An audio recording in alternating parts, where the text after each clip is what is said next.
And of course, we have a lot to talk about this afternoon. Thank you for joining us for 3 at 3. I'm Alex Coleman. City Council members Jerry Green and Dr. Jeff Warren are here right now. We appreciate you both being here.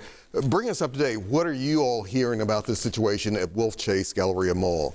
The same as what you've just reported. Of course, our thoughts are with anybody that's there. I have certainly been on the scene of something like this before in my district when there was a shooting at a Walmart. I know even if there aren't people injured, there are people who are very shaken up. It's just a continuation of the fact that we need more common sense gun legislation like Councilman Warren and I put on the ballot, and we'd love for the state to help us enable to be able to make our city safer. They're sending us a lot of troops. We would like them to send us some laws that could actually help us here. Dr. Jeff Warren, what are you also hearing at this moment? I know you've been on the phone. Well, I've heard that there was a shooting. I agree with Councilwoman Green that the enabling legislation that we passed by over 80% on all of our ballot measures, if the state legislature could allow us to regulate guns and allow our police department to confiscate weapons that are illegal and search people who are going out with guns and take those things away, let us regulate those within our city, I think maybe we would see a drop in the number of these types of instances that we have. Right now, we do not have the ability to see someone walking down the street with a gun and stop them because it's not probable cause. We don't have the right to ask them, do you have a license? Councilwoman Green, a lot of people might assume a mall, a shopping center, the Wolf Chase Galleria, a place like that should be almost a safe haven for people, but depending on what the outcome of this will be, obviously that might not be the case. Well, you know, gun violence is a problem somewhere until it's right where you are. And we have seen numerous instances across our city, across our state, across our country. It doesn't matter if you're in a school, a church, a movie theater, at a concert, at a festival, you name it. People at grocery stores, people at malls.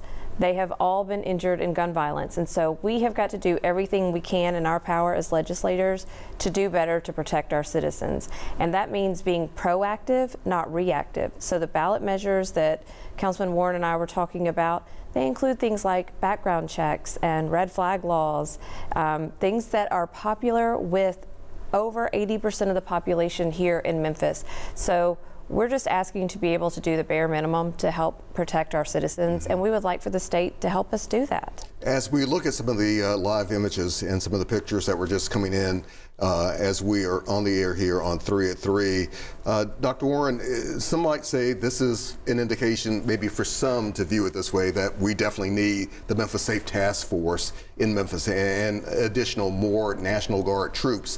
What would you say to that argument?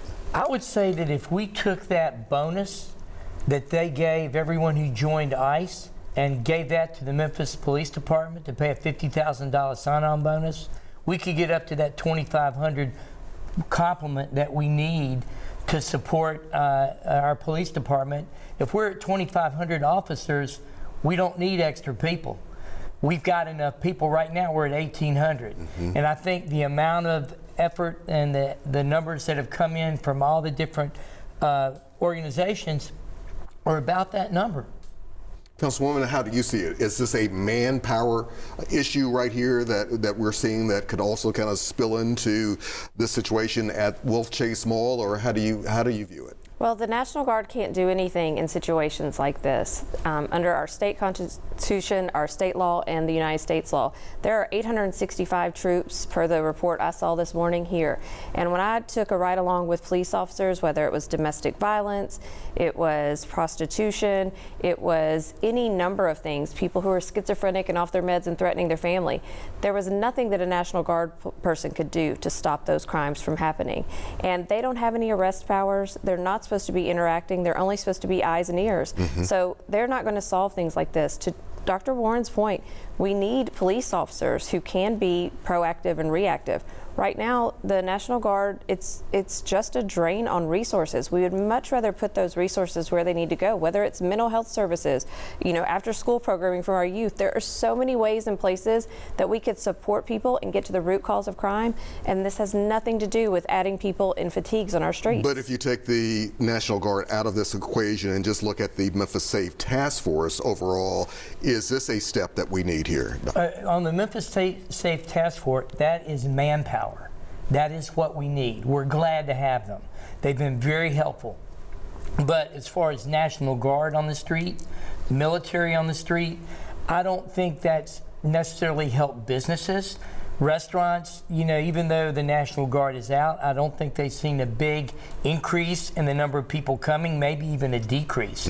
So I would encourage everyone now, if you want your favorite restaurant to continue to exist, make sure you go out and eat at some of our local establishments because they need the business now. This has not made that business better in the past month. All right, before we